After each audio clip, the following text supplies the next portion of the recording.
Большинство иранцев мусульмане-шииты, но среди них есть мусульмане-сунниты тоже. Кто они?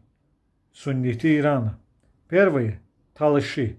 Талыши живут на севере, востоке Ирана, ближе к Азербайджану, на берегу Каспийского моря, на холмах Талышских гор. Второе – курды.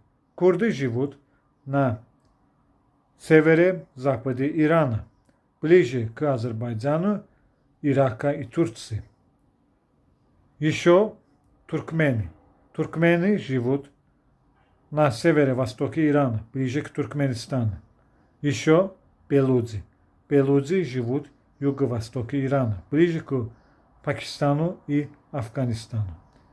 Единственный суннитский народ, который не ираноязычный, это туркмены. Другие суннитские народы Ирана, талыши, курды и белуджи, ираноязычные народы. Вот так. Пока.